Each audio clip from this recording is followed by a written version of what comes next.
Episode की शुरुआत में ईयर 2035 के बारे में बताया गया था। यहाँ पर टेक्नोलॉजी इतनी ज्यादा एडवांस हो चुकी थी कि एक नई दुनिया बन जाती है जिसे उन्होंने कनेक्ट का नाम दिया था।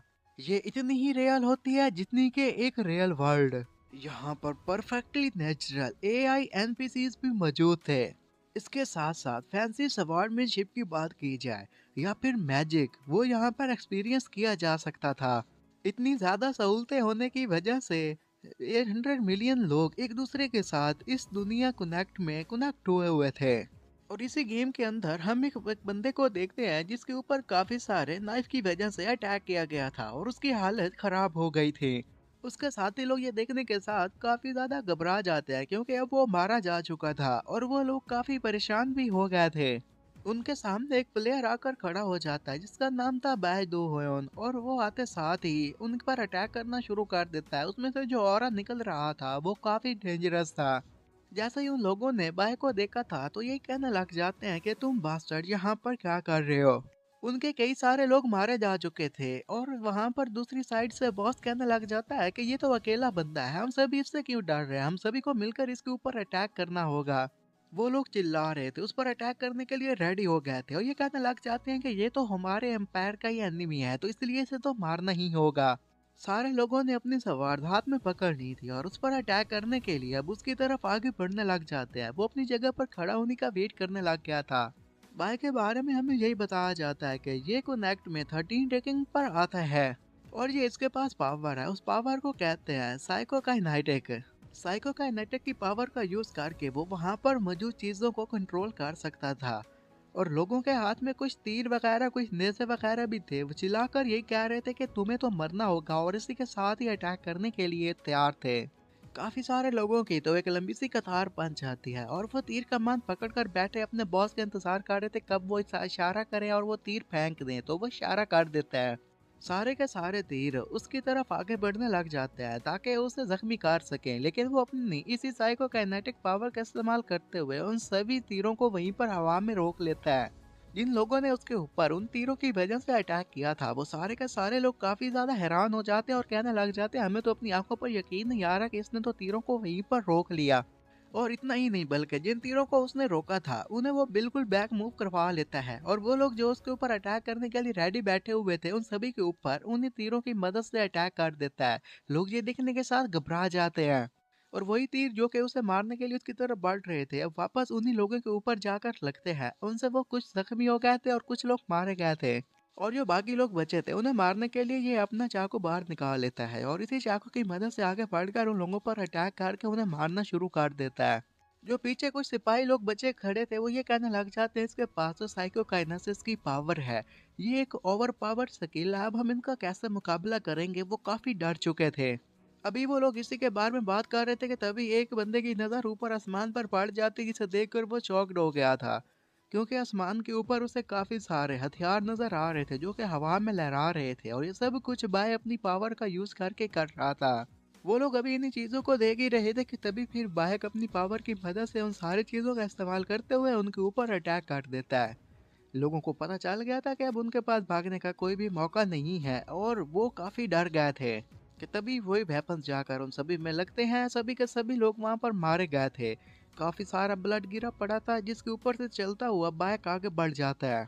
वो थोड़ा सा ही आगे गया था, जो चीज उसे ढूंढनी थी और उसे नहीं मिल पा रही थी तो कहने लग जाता है कि वो चीज कहाँ पर है। कि साइड पर से उसे किसी के खांसने की आवाज सुनाई देती है तो वो गौर से उसे देखने लग जाता है। उस जगह पर एम्परर पड़ा हुआ था, उसकी हालत काफी खराब थी और वो यही कहने लग जाता है कि इन द एंड सभी लोग मारे जाएंगे। उसके गले में उसे एक लोकेट नजर आ गया था तो आगे बढ़कर वो उसे निकाल लेता है। जैसे ही उसने वो लॉकेट ले लिया था तो वो किंग उसे ये कहने लग जाता है कि गॉड ने हमें कहा था कि यहाँ पर सेवियर्स आ जाएंगे जो कि इस दुनिया को बचाएंगे, लेकिन सेवियर्स की बजाय आखिर यहाँ पर सारे लोग फाइटर्स ही क्यों बन गए। लोगों को बचाने की बजाय एक दूसरे को मारने क्यों लग गए। उसे ये सारे सवाल बाय से जानना थे और वो उसे ये भी कहने लग जाता है कि तुम एक आउटसाइडर हो, यहाँ पर तुमने पूरी दुनिया में काउस क्रिएट कर दिया है, आखिर तुमने ऐसा क्यों किया। तुमने यहाँ पर सिटीज को क्यों जला डाला, इनोसेंट्स को क्यों मार दिया, पीपल को इनस्लेव क्यों किया।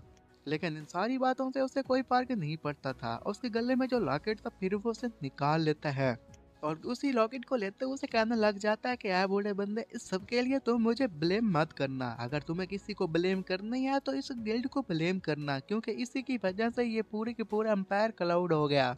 वो एक साइड पर देखता है जहाँ पर उसे रोशनी दिखाई दे रही थी, तो ये कहने लग जाता है कि इस गिल्ड्स के लेट कमर जब यहाँ पर आ रहे हैं तो मुझे अब जाना होगा।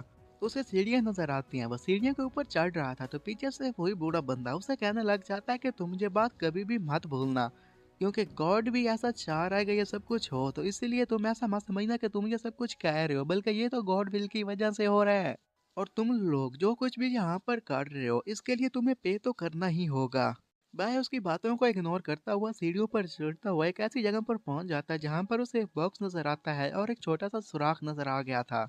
सुराख को देखने के साथ ही इसने अपना लॉकेट उसकी तरफ बढ़ाना शुरू कर दिया था, क्योंकि वहां पर जो सुराख था वो बिल्कुल इसके लॉकेट को मैच कर रहा था।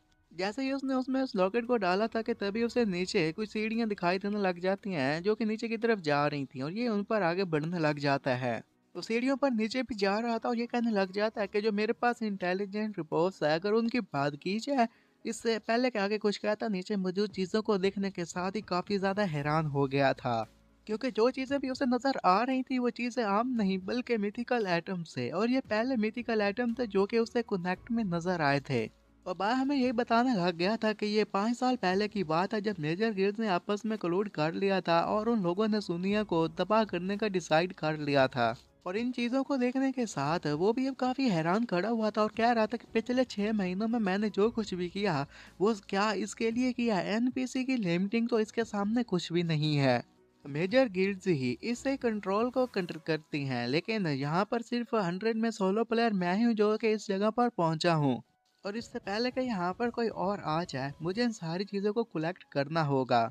और अगर गिल्ड के लोगों को पता चल गया कि इन चीज़ों को मैंने उनसे पहले हासिल कर लिया है तो इससे उन्हें काफ़ी ज़्यादा तकलीफ होगी, और उसके चेहरे पर मुस्कुराहट आ जाती है। उसने अपना काम कंप्लीट कर लिया था और ये कहने लग जाता है कि लगता है कि अब मेरे जाने का वक्त आ चुका है, मुझे अब यहाँ से जाना होगा। कि साइड पर उसकी नज़र पड़ जाती है, उसे देखने के साथ ये कहने लग जाता है कि आखिर ये क्या चीज़ है, कहीं ये गेम कार्ट्रिज तो नहीं है। उसे आगे बढ़कर उठा लेता है, गौर से देखने के बाद ये कहने लग जाता है कि हाँ है तो ये वही ही, लेकिन यहाँ पर ये क्या कर रही है। कि वहाँ पर उसे काफ़ी ज़्यादा प्रेशर बिल्ड होना शुरू हो गया था। इस प्रेशर को झेल पाना उसके लिए काफ़ी मुश्किल था। वो हैरान था कि ये प्रेशर कहाँ से आ रहा है, लेकिन इसकी वजह से उसे काफ़ी तकलीफ हो रही थी।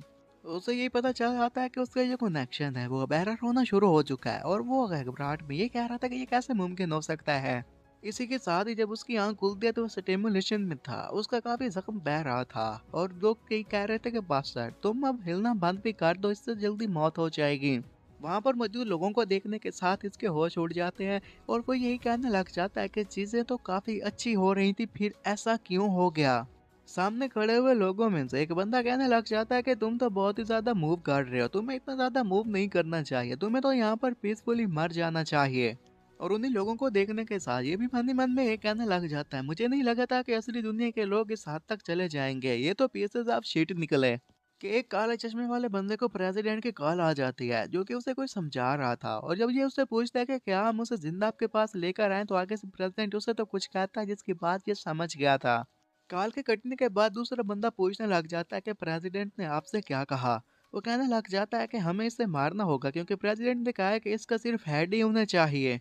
दो बंदे आगे बढ़कर उसे पकड़ लेते हैं, और वो बंदा ये कहने लग जाता है कि तुम्हें अपने लेवल के मुताबिक ही खेलना चाहिए था, और तुम्हें क्या लगा था कि तुम गेम में अच्छा कर पाओगे, इसकी वजह से तुम इस दुनिया में अच्छा बन जाओगे। एक गेमर होना इतना भी आसान नहीं होता, और इस वजह से तुम्हें फेम भी मिल गया और तुम्हें किसी से डर भी नहीं लगा।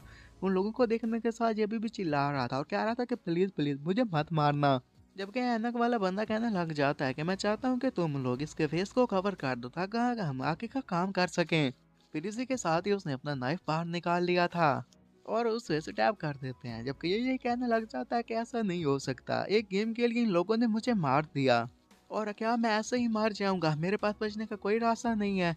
वो ये बातें कह रहा था, तभी उसे एक आवाज सुनाई देती है, एक लड़की थी जो कि कह रही थी कि सर आप जाग जाइए। इसी के साथ ही इसकी आंख खुल जाती है, इसकी तो अब शेप ही चेंज हो चुकी थी, और जैसे ही अपने बेड पर उड़ रहा था इसी के साथ ही काफी ज्यादा हैरान हो गया था। इसे समझ में नहीं आ रहा था कि इन सारी चीजों को देखकर वो कैसे रिएक्ट करे, काफी चौक था, पसीना आ रहा था क्योंकि अभी तो वो मारा जा चुका था, यहाँ पर क्या कर रहे हैं। और वो खुद से ये सवाल पूछने लग जाता है कि आखिर यहाँ पर ये सब कुछ क्या हो रहा है। मुझे तो लगा था कि उन लोगों ने मुझे स्टैब कर दिया, उसके बाद मैं मारा गया, लेकिन यहाँ पर क्या कर रहा हूँ। वो साइड पर देखता है जहाँ पर उसकी मेड थी। मेड जैसे उसे देखती है तो वो कहने लग जाती है कि आउच, आप जाग गए। और राहुल की इतनी ज्यादा हालत खराब देखने के साथ उनसे ये पूछ लेती है कि आप ठीक तो है ना सर। राहुल, आपकी हालत खराब दिखाई दे रही है। वो काफी परेशान थी। जैसा ही उसने राहुल का नाम सुना था, इसी के साथ ही कहने लग जाता है कि इसने क्या कहा कि मैं राहुल हूँ, इसका क्या मतलब समझूं। वो मेट की तरफ देखता है, वहां पर उसे उसका लेवल दिखाई दे रहा था। उसका नाम तो था एना और उसका लेवल 3rd था। आना काफी परेशान थी और कह रही थी कि आपको तो स्वेट आया हुआ है, अगर आप चाहें तो मैं किसी डॉक्टर को यहाँ पर बुला सकती हूँ जो कि आपका चेकअप करेगा।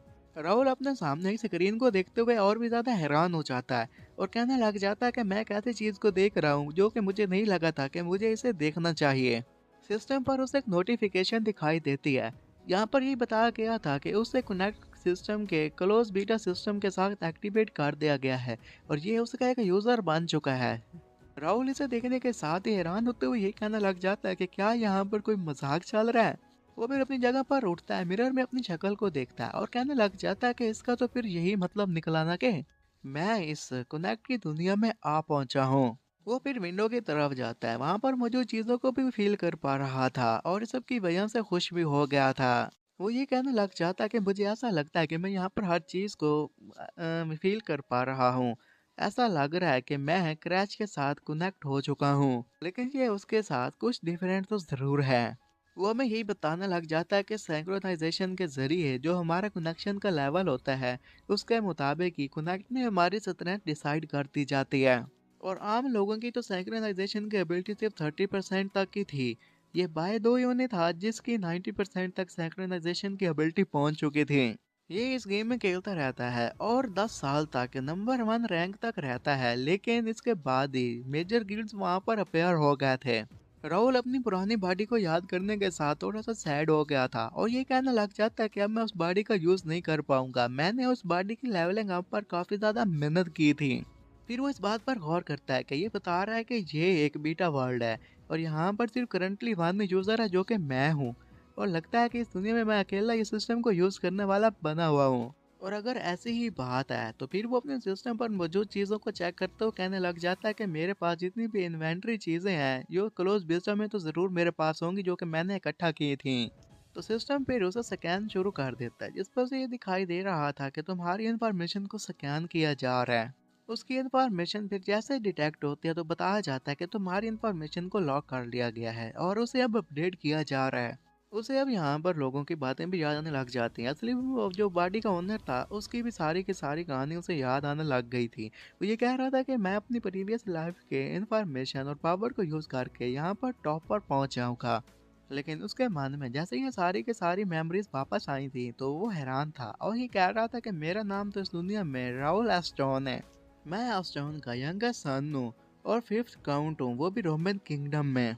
फिर उसे एस्टर्न काउंटी के बारे में कुछ और बातें याद आ गई थी और वो ये कहने लग जाता है कि इस किंगडम में फाइल होने वाली जो सबसे पहली काउंटी है वो कोई और नहीं बल्कि एस्टर्न काउंटी ही थी।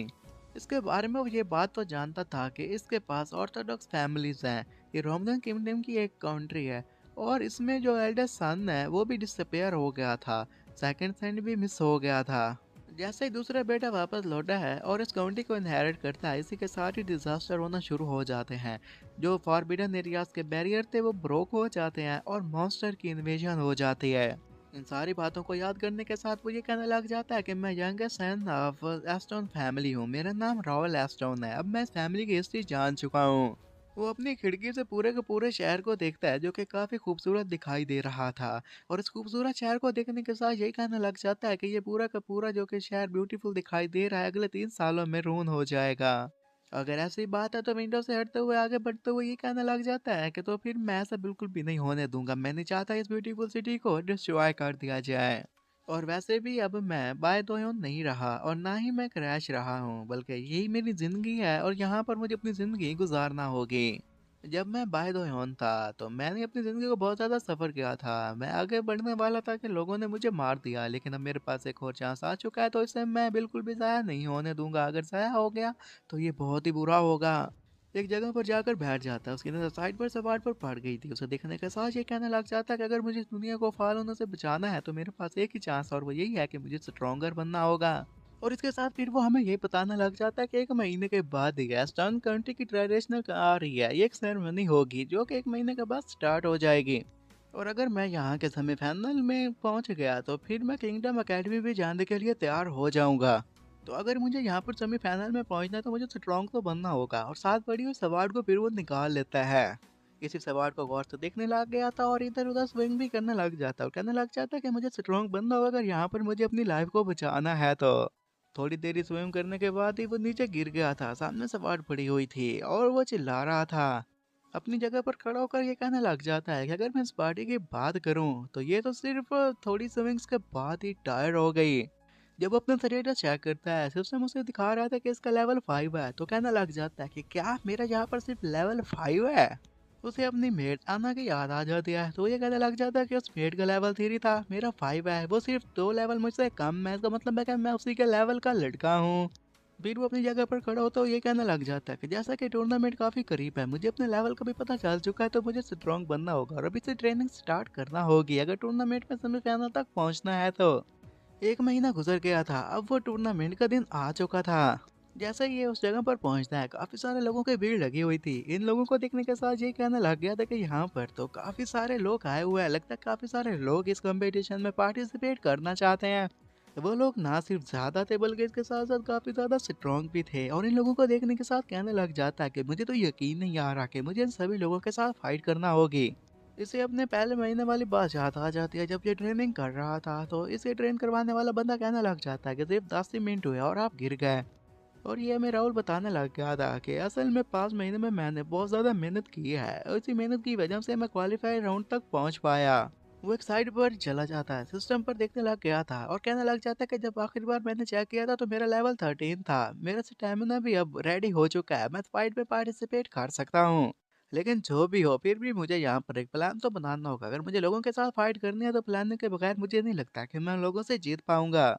उसे खुद पर पूरा यकीन था और वो ये कहने लग जाता है कि कुछ न कुछ करके तो मुझे सेमीफाइनल तक पहुंचना ही होगा। कि उसे ऐसा लगता है कि पीछे से कोई उसे पंच मारने वाला है कि वो साइड पर हट जाता है। जो उसे पंच मारने वाला लड़का था वो ये कहने लग जाता है कि मुझे इसके लिए माफ कर देना, मेरा बस हाथ स्लिप हो गया। उस बंदे का नाम दियोन था। अपने कजन्स के साथ वो वहां पर आया हुआ था और ये कहने लग जाता है कि मेरे प्रीशियस नोबल, कहीं आप यहाँ पर टूर्नामेंट में पार्टिसिपेट करने के लिए तो नहीं आए। दियोन फिर उसके करीब आकर उसे ये कहने लग जाता है कि मैंने तो ऐसा सोचा था कि तुम कमरे में कहीं बैठकर रो रहे होगे, लेकिन तुम तो मेरे सामने खड़े हो। और ये कहने लग जाता है कि ये तो बिस्कॉट अंकल का बेटा है, इसका मतलब है मेरा कजन हुआ। पास की बात बताते हुए मैं कहने लग जाता कि पास में जब राहुल इनके साथ ट्रेन किया करता था तो ये उस वक्त उसे काफी ज्यादा बुली करता था। राहुल हमें यही बताने लग जाता उस वक्त इंस्ट्रक्टर ऐसा इसलिए करने देता था क्योंकि यहाँ पर फैमिली का मोटो था, हमें ऐसी ट्रेनिंग करनी है जाके जो रियल हो। ग्राउंड में हर कोई इक्वल होता है तो इसलिए जो भी इंजरीज हो वो उस बंदे की अपनी रिस्पॉन्सिबिलिटी है। राहुल ऐसी बातें बताने के बाद ये कहने लग जाता है कि इसका तो यही मतलब है कि ये लोग जब चाहे अपने में से कमजोर लड़की को पकड़कर उसे किसी वक्त बुली कर सकते हैं, जैसा कि इन्होंने पहले राहुल को बुली किया था। डियोन पर उसे ये कहने लग जाता है कि मैंने तुम्हें बस इतना ही कहना चाहूंगा कि तुम विड्रॉ कर लो, क्योंकि हो सकता है कि इसमें तुम्हारी एक हड्डी तक बाकी ना बचे। क्योंकि अगर इस फाइट में मेरा और तुम्हारा मुकाबला हो जाता है तो मैं तुम्हारी बॉडी में एक भी हड्डी नहीं रहने दूंगा, सारी की सारी हड्डियां तोड़ दूंगा। वो आगे बढ़ता हुआ अपने सारे लोगों को ये कहने लग जाता है कि तुम लोग इसे पास होने दो, क्योंकि मुझे लगता है कि अगर हमने इसे कुछ कहा तो ये फिर कमरे में जाकर बच्चों की तरह रोना शुरू कर देगा। और दियोन के बारे में राहुल हमें ये बताने लग जाता है कि इस टूर्नामेंट को विन करने के लिए ये एक पक्का कैंडिडेट है। वो तो आगे बढ़ गया था और पीछे से ये भी ये कहने लग जाता है कि तुम जितनी देर तक हंसना चाहो तुम उतना हंस सकते हो, क्योंकि हंसने में तो किसी का कोई रुकावट नहीं है। जब फाइनल में तुम्हारा और मेरा मुकाबला होगा तो वहां पर मैं तुम्हें क्रश कर दूंगा और दिखाऊंगा कि मैं कितना ज्यादा स्ट्रांग हूँ। तो नेक्स्ट सीन में हम एक बटलर को देखते हैं जिसके पास आज की टूर्नामेंट की रिपोर्ट थी और वो जाकर अपने बॉस को देते हुए कहता है कि सर ये रिपोर्ट, और उनके वो हाथ में थमा देता है। जिस पर उसके बॉस ये कहने लग जाते हैं कि क्या इसमें कोई मेरे लिए यूजफुल न्यूज़ भी है या फिर ऐसे तुम रिपोर्ट मेरे पास लेकर आ गए। वो फिर आगे बढ़कर उस रिपोर्ट को पढ़ते हैं। रिपोर्ट को पढ़ने के बाद ये कहने लग जाते हैं कि इस वक्त राहुल कहाँ पर मौजूद है। तो बटलर बताने लग जाता है कि फिलहाल तो वो अपने रूम में चला गया है। जैसे ही उसने खाना खाया तो उसने सोचा कि वो आराम कर ले तो रूम में चला गया। तो उसके मास्टर ये कहने लग जाते हैं कि मुझे लगता है कि इस टूर्नामेंट में क्वालिफाई करने के लिए उसने अपनी तमाम स्ट्रेंथ को यूज कर लिया, जिसकी वजह से वीक वर्ड के आराम करने के लिए अपने रूम में चला गया। और ये बंदा कोई और नहीं बल्कि राहुल का फादर था, और वो कहता है कि ठीक है, अब तुम भी यहाँ से जा सकते हो। जैसे ही वो बटलर वहां से जाता है तो पीछे से राहुल का फादर जोर जोर से हंसने लग गया था, क्योंकि जो रिपोर्ट उस पर पास आई थी उसके पास राहुल का नाम भी लिखा हुआ था। उसे पढ़ने के साथ ये कहने लग जाता है कि फाइनली उसने अपना काम कर दिखाया, वो तो ग्रुप स्टेज में पहुंच गया। राहुल के डैड यही बताने लग जाते हैं कि मैंने उसे कभी भी फोर्स नहीं किया कि वो स्वॉर्डमैनशिप सीखे, क्योंकि उसके बाकी के भाई उससे काफी स्ट्रॉन्ग थे और इन सभी में ये वीक था। लेकिन जैसे ही टूर्नामेंट स्टार्ट होने को आया तो उससे एक महीने से पहले ही इसने अच्छे से ट्रेनिंग शुरू कर दी। और जब ये पहली बार ट्रेनिंग में दिन पहुंचा था तो 10 मिनट के अंदर अंदर ही ट्रेनिंग की वजह से थक कर नीचे गिर गया। लेकिन इसके बावजूद इसने कभी भी गिव अप नहीं किया था। और मैं इसके बारे में भी जानता हूँ कि जब ये कजन्स के साथ ट्रेनिंग किया करता था तो वो उसे काफ़ी ज़्यादा बुली करते थे, क्योंकि इसकी बॉडी काफ़ी ज़्यादा वीक थी। और अगर उस वक्त मैं इसकी हेल्प करने के लिए पहुंच जाता तो पूरी ज़िंदगी इसे इस बात के लिए ताना दिया जाता और उसे हमेशा शर्म आती कि मैंने इसकी हेल्प की। मुझे बस उस दिन का इंतजार था जब ये खुद के लिए खड़ा होना सीख जाए, और देखो आज वो दिन आ ही गया। मुझे नहीं लगा था कि ये स्ट्रॉन्ग बन पाएगा, वो भी इतने ज्यादा, और ग्रुप के लिए क्वालिफाई कर पाएगा, लेकिन आज तो इसने मेरी एक्सपेक्टेशन पर बिल्कुल पानी फेर दिया।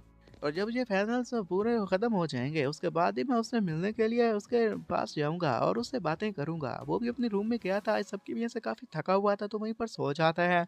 अगले ही सीन में हम देखते हैं कि काफी सारे लोग एक अखाड़े में इकट्ठे हुए थे, क्योंकि आज फाइनल्स का दिन था। लोग अपनी जगह पर चिल्ला रहे थे क्योंकि उन्हें काफी ज्यादा बोरिंग लग रहा था, और कहने लग जाते हैं कि आखिर तुम लोग क्या कह रहे हो, इसमें कुछ मजा भी नहीं आ रहा, कुछ तो फन करो। और लड़ने वाले लोगों को वो लोग ये कहने लग जाते हैं कि तुम अब इस फाइट को ड्रैग करना बंद भी कर दो और इसे जल्द से जल्द खत्म कर दो। और जो बंदा राहुल के साथ फाइट करने के लिए मैदान में उतरा था ये कहने लग जाता है कि ये तो वीक लिंक था, तो अभी तो मैं इसे क्यों नहीं हरा पाया। तो वो तो उसके ऊपर बार बार अटैक कर रहा था, लेकिन अभी तक राहुल नीचे नहीं गिरा था, इसलिए उसे परेशानी हो रही थी, अगर वो उसे नीचे नहीं गिराएगा तो ये कैसे विन कर पाएगा।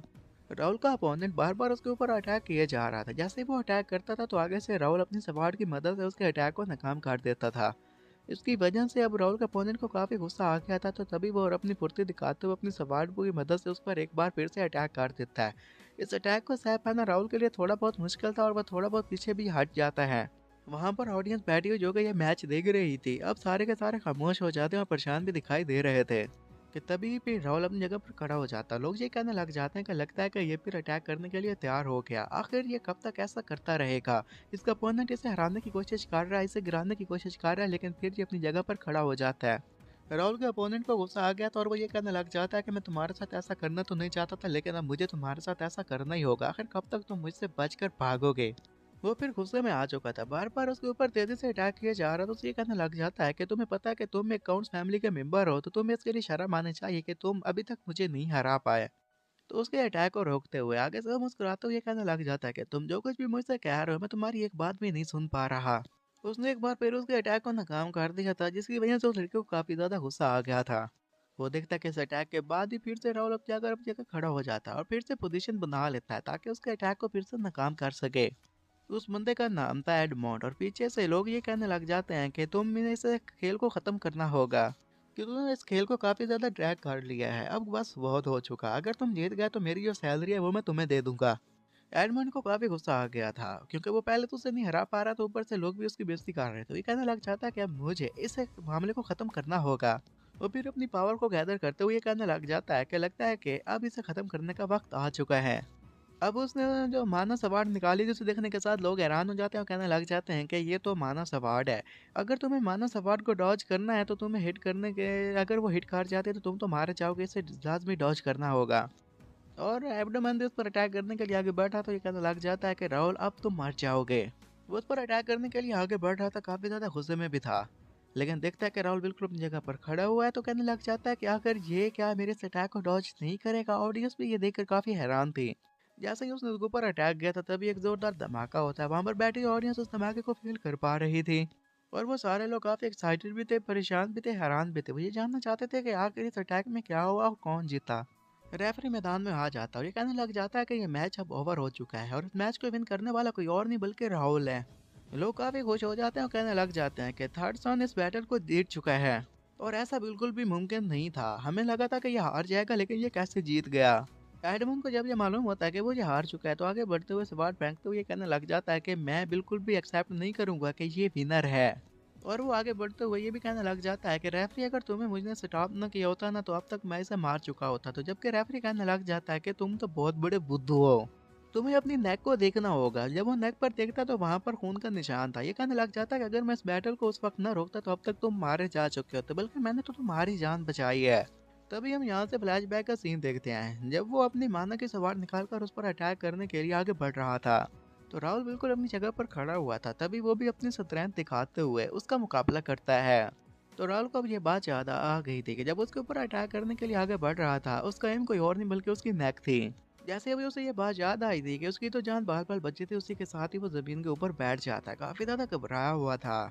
तो राहुल उसके पास आता है, उसे कहने लग जाता है कि एडमिरल मुझे तुमसे बात करनी है। बात किसी और के रिलेटेड नहीं, बल्कि तुमने मेरे जो कंट्री है ना उसके खिलाफ काफी डिसरेस्पेक्ट के अल्फाज इस्तेमाल किए थे। तुमने मेरी कंट्री की बेइज्जती करने की हिम्मत कैसे की? और टूर्नामेंट खत्म होने के बाद इसके बारे में हम आराम से बैठकर बात करेंगे। एडमोंड काफी ज्यादा घबरा गया था। वो जैसे घर पहुंचा था कि अन्ना उसे ये कहने लग जाती है कि आप अच्छे से आराम कीजिए सर। ये थोड़ा सा आगे जाता है, वहां पर देखता है कि कोई मौजूद तो नहीं है। तो उसे मालूम होता है कि यहाँ पर उसे देखने के लिए कोई भी बंदा मौजूद नहीं है। इसी के साथ ही काफी खुश हो जाता है और एक जोर छलांग लगाते हुए ये कहने लग गया था कि ओले शिट, मैं तो ये फाइट जीत गया। और सिर्फ इतना ही नहीं बल्कि उसे सिस्टम भी दिखाई देने लग गया था। उसे देखने के साथ ही और भी ज्यादा खुश हो जाता है, क्योंकि जो इसकी मास्टरी सपार्टमैनशिप थी वो अब लेवल 9 तक पहुंच चुकी थी। ये पहले से काफी ज्यादा स्ट्रॉन्ग बन चुका था। और मन ही मन में खुश होते हुए कहने लग जाता है कि जैसा कि इस टूर्नामेंट के सेमीफाइनल तक पहुंचने के लिए मैंने प्लान बनाया था, वो प्लान बिल्कुल सही निकला। वो ये कहने लग जाता है कि मैंने गेम के फीचर का इस्तेमाल करते हुए मोर एक्सपीरियंस गेन किया। मैं उसके साथ इसलिए फाइट करता रहा क्योंकि वो स्ट्रॉन्गर था। इसकी वजह से मेरे पास जो मास्टरी ऑफ फाइटिंग है वो भी इंक्रीज हो गई। उससे काफी देर तक मैं इसलिए एक्सपीरियंस हासिल करने के लिए सिर्फ फाइट करता रहा, वरना मैं उसे आराम से हरा सकता था। फिर वो अपनी मुट्ठी बंद करते हुए कहने लग जाता है कि ये प्लान मेरे लिए से काम कर गया, क्योंकि मेरे पास गेम मोड था। उसकी वजह से मेरे पास एक्सपीरियंस मल्टीप्लायर मौजूद था और मैंने उसी का इस्तेमाल किया। मैंने यहाँ पर हाई रिस्क मोड का इस्तेमाल किया था, क्योंकि मेरा जो रिस्क हाई होगा तो उसके साथ साथ मुझे रिटर्न भी हाई ही मिलेगा। और जब मैं पहले इसका यूज़ किया करता था तो इसके खिलाफ मेरी काफ़ी कंप्लेंट्स भी थी और मैंने इसके बारे में कंप्लेन भी किया था। तो आज फिर वो अपने स्टेटस को चेक करता, जहाँ पर उसका नेम राहुल लिखा हुआ था, लेवल 19 था। और ये आम नहीं बल्कि हार्डकोर लेवल था। इसकी क्लास अवार्ड्स बिगनर थी, बिगनर साइकोकाइनेटिक था, एफिलिएशन एस्टन कंट्री थी और title Aston country youngest son का था। उसने हार्डकोर लेवल को इसलिए चूज किया था, अगर उसके पास नॉर्मल मोड होता तो वो इतना कभी भी तरक्की ना कर पाता जितना अब उसने लेवल अप किया था। तो इसके पास यूनिक ट्रेड्स थे, उसमें साइकोकाइनेटिक थी, रॉयल लेनेज था। उसके अलावा बाकी भी काफ़ी सारी चीज़ें थी। सभी को देखकर कहने लग जाता है कि मेरे पास 5 यूनिक ट्रेड्स भी हैं जिसका मैंने फ़ायदा उठाया। वो फिर अपने पास के करैक्टर के बारे में बताते हुए ये कहने लग जाता है कि जो बाय दोयोन था ना, उसके पास साइकोकाइनेटिक मिस्टर था और वो उसके पास ट्रेड के तौर पर इस्तेमाल करता था। और ये जो रॉयल लेनेज है ना, ये रॉयल होने के तौर पर मुझे ट्रेड दिया गया है। मेरे पास अब ये दोनों ट्रेड्स तो आ चुके हैं, अभी भी 3 बाकी हैं और मुझे उनके बारे में ज़्यादा कुछ नहीं पता। ये भी अनलॉक हो जाएंगे जब मैं लेवल अप करूंगा। फिर वो खुश हो तो ये कहने लग जाता है कि अब जैसे कि टूर्नामेंट आगे प्रोग्रेस होने वाला है तो मुझे बाकी की चीज़ों को भी यूज़ करना होगा। अब टूर्नामेंट आगे प्रोग्रेस करता रहता है और इसकी जो भी फाइट्स होती हैं ये उन्हें आराम से जीता रहता है और इसके साथ साथ आगे लेवल अप भी करता रहता है। जितनी भी फाइट्स हुई थी ये सारी के सारे फाइट्स जीत जाता है, जिसके लिए वो ग्रैंड फिनाले में पहुंच जाता है। जब लोगों को ये बात मालूम होती है तो ये कहने लग जाते हैं कि हमें तो बिल्कुल भी यकीन नहीं आ रहा, ये कैसे पॉसिबल हो सकता है, ये तो वीक था ना, तो फिर ये फाइनल था, कैसे क्वालिफाई कर गया। लोग इसी के बारे में बात कर रहे थे। कुछ लोग तो ये कहने लग जाते हैं कि हो सकता है कि इसके पास कोई रिकोर्स का इस्तेमाल किया हो, जबकि दूसरा बंदा कहता है कि ऐसा पॉसिबल नहीं है। जबकि ये अपने मन मन में ये कहने लग जाता है कनेक्टेड सिविलियंस को इसके बारे में नहीं पता कि मैं क्या कर रहा हूँ।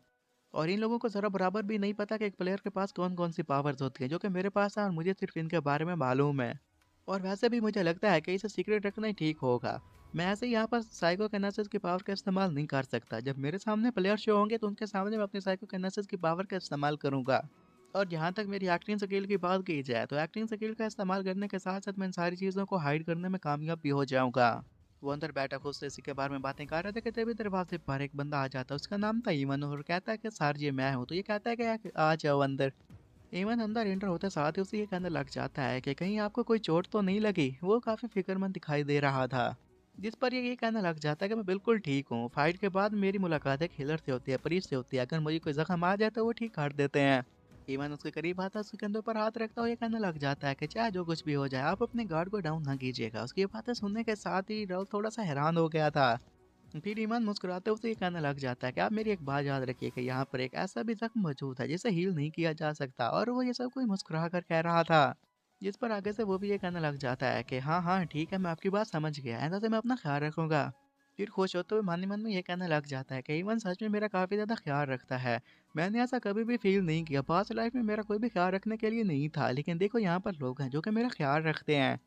फिर वो अपनी गाल पर हाथ रखते उसे ये कहने लग जाता है कि मैंने आपको कुछ लाने को कहा था, क्या आप वो चीज़ लेकर आए हैं? तो ईमान उसे एक पेपर देते हुए ये कहने लग जाता है कि आपने जो चीज़ मुझसे मंगवाई थी मैं उसे लेकर आ चुका हूँ, ये रही वो चीज़। ईमान फिर ये कहने लग जाता है कि क्या आप इसके बारे में श्योर हैं, आपको पता है ना कि सर देओन कितने स्ट्रॉन्ग है? तो वो कहता है कि आप इसके बारे में फिक्र मत करें, मैं इस सारे मामले को संभाल लूंगा। वो उसके साथ फाइट करना चाहता था, इसलिए उसने उस पेपर को मंगवाया था और कहता है कि मैं ये फाइट जीत जाऊंगा, आप परेशान मत हो।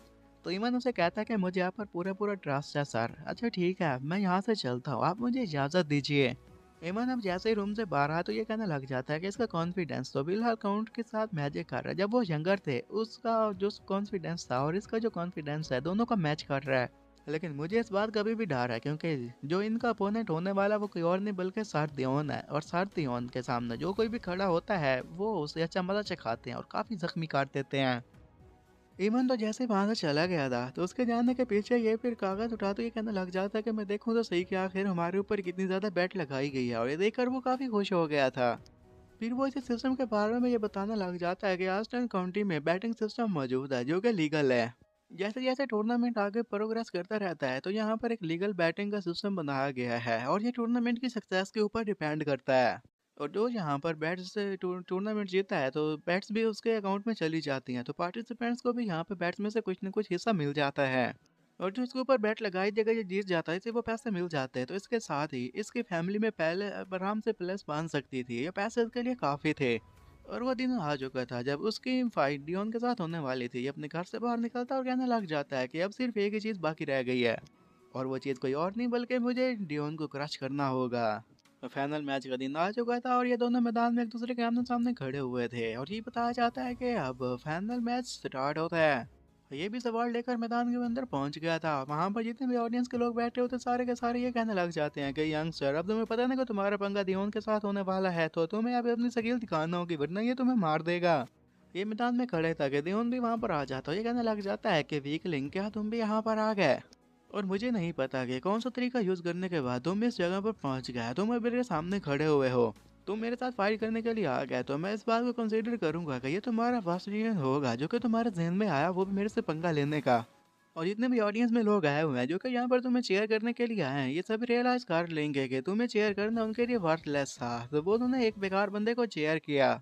और यहाँ पर एक नाइस भी होने वाला है जब मैं तुम्हारे लिम्स काट दूंगा और तुम क्रॉल कर रहे होगे, ये वीडियो देख कर मुझे काफी मजा आने वाला है। उसकी ये सारी बातें सुनने के साथ ही वो भी आगे से ऐसे दिखाते हैं कि उसे नींद आ रही है। और फिर उसे कहने लग जाता है कि क्या तुमने जितनी भी बोलना था बोल लिया, अब थोड़ा अपनी जबान को संभाल भी लो, उसे भी आराम करने दो, बहुत बोलते हो तुम तो। और ये बात सुनकर दियोन को काफी गुस्सा आ गया था। इसी गुस्से में वो कम कपा भी रहा था और वो ये कहने लग जाता है कि तुम्हें तो मैं नहीं छोड़ने वाला, तुम और कुछ नहीं, तुम बहुत ज्यादा एरोगेंट हो, ये तुम्हारे का तुम्हारा सारा जो एरोगेंट है मैं अभी निकाल दूंगा।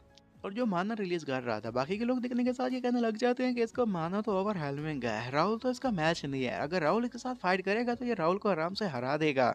और उसका मानना देखने के साथ अब राहुल भी ये कहने लग जाता है कि अच्छा, तो ये तो अब तक सिर्फ एक्टिंग कर रहा था, एक्टिंग की वजह से ऐसा लगा कि ये वीक होगा, लेकिन ये तो काफी स्ट्रॉन्ग निकला रे बाबा। उसके सामने उसका स्टेटस वगैरह भी आ गया था। नेम था दियोन, लेवल 42, क्लास एक्सपर्ट नहीं था, एफिलिएशन ऑस्टिन वेस्कोनिटी था, टाइटल ऑस्टिन वेस्कोनिटी स्टार, स्वॉट जीनियस। और जब वो उसके लिमिट को देखते कहने लग जाता है कि इसका पोटेंशियल टैलेंट तो सिर्फ बी तक है, दिखने में तो ये जरूर इंप्रेसिव दिखाई दे रहा होगा, लेकिन इसकी यही लिमिट है, तो इससे मैं आराम से हरा पाऊंगा। अभी भी वो काफी गुस्से में खड़ा हुआ था, अपने सवाल पकड़ने के साथ उसे ये कहने लग जाता है कि कोवाट, तुम्हें तो मैं यहीं पर मार दूंगा, तुम्हें आज कोई नहीं मुझसे बचा पाएगा। इससे पहले कि वो आगे बढ़कर पहले ऊपर अटैक करता है कि तभी राहुल अपनी सवाल लेकर उस पर अटैक करने के लिए आगे बढ़ता है। जैसे ही उसने उसके ऊपर अटैक किया था कि तभी उसने भी अपनी सवार की मदद से उसके अटैक को नाकाम कर दिया था। लोग ये कहने लग जाते हैं कि सर राहुल ने सबसे पहले उसके ऊपर अटैक किया, और इस अटैक में इतनी ज्यादा ताकत थी कि इसकी वजह से दियोन भी पीछे हट जाता है। दियोन को और भी ज्यादा गुस्सा आने लग गया था और वो ये कहने लग जाता है कि तुम यहाँ पर शो ऑफ कर रहे हो और कुछ नहीं। और यह देखने के साथ राहुल भी ये कहने लग जाता है कि अगर मैं इसकी इलास्टिसिटी की बात करूं तो जितना मैंने एक्सपेक्ट किया था कि ये काफी स्ट्रांग होगा, लेकिन ये तो उससे नीचे निकला। दियोन फिर उस पर अटैक करने के लिए तैयार हो गया था और वो ये कहने लग जाता है कि इसकी स्ट्रेंथ चाहे जो कुछ भी हो फिर भी मुझे इसके साथ मुकाबला तो करना ही होगा। दियोन अपनी सवार की मदद से बार बार उसके ऊपर अटैक किए जा रहा था, लेकिन उसके अटैक से बचता रहता, जिसकी वजह से दियोन हैरान था और कह रहा था कि आखिर मैं इस पर अटैक क्यों नहीं कर पा रहा, इसे हिट क्यों नहीं कर पा रहा। और ये सब कुछ इस वजह से हो रहा था क्योंकि दियोन की इलास्टिसिटी काफी वीक थी और वो जो सवार अटैक करने के लिए आगे बढ़ा रहा था उसे आराम से देख पाता था। और वो ये कह रहा था कि इसके सवार को मैं देख पा रहा हूँ, इसलिए रुकने में मुझे आसानी हो रही है। फिर वो जैसे उसके करीब आता है तो वो अपना पाँव उसके पाँव के आके रख देता है, जिसकी वजह से दियोन नीचे गिर गया था। और वो ये कहने लग जाता है कि इसके पास सवार की स्किल तो मौजूद है, लेकिन ये अपनी अकल का इस्तेमाल नहीं करता, इसके पास इलास्टिसिटी नहीं है और मुझे इस बात का फायदा उठाना होगा। जैसे ही दियोन नीचे गिरा था उसके नाक के ऊपर जख्म हो गया था, तो वो अपने नाक पर हाथ रख लेता है और उसकी ये कंडीशन देखने के साथ राहुल ये कहने लग जाता है कि इस पार्टी का जो ओरिजिनल ओनर था, मुझे यकीन नहीं आ रहा कि वो इस बंदे से बुली हुआ करता था। जबकि दियोन वहां पर गुस्से में बैठा हो ये कहने लग जाता है कि तुम्हें तो अब मैं मदद से खाऊंगा, तुमने मेरे साथ अच्छा नहीं किया। इसी गुस्से में अपनी जगह पर खड़ा होता है और फिर से अपनी स्ट्रेंथ को गैदर करना शुरू कर देता है। अब उसके गुस्से का पारा भी काफी हाई हो चुका था और वो इसी गुस्से में उसे ये कह रहा था कि अब तो मैं तुम्हें मार दूंगा, तुम्हें मुझसे कोई नहीं बचा पाएगा। उसे इस तरह देखने के साथ ही ये भी ये कहने लग जाता है कि इसे एक चीज मालूम है और वो ये है कि माना सवार का कैसे इस्तेमाल करना, वो भी माना के जोर पर। वहां पर बैठे ऑडियंस ने जब इतनी ज्यादा माना देख ली थी कि सभी सभी लोग काफी ज्यादा शौक थे। अब उन्हें पता चल गया था कि इससे बच पाना तो किसी के लिए भी नामुमकिन होगा। लेकिन यही शौक है कि उनकी कंडीशन और भी ज्यादा शौक हो गए थे क्योंकि वो देख पाते हैं कि वहां पर राहुल ने आराम से उसकी सवार को साइड पर गिरा दिया था। राहुल अब पहले से काफी ज्यादा स्ट्रॉन्ग दिखाई दे रहा था, उसमें से जो एनर्जी रिलीज हो रही थी तो देखने के साथ दियोन काफी ज्यादा घबरा जाता है।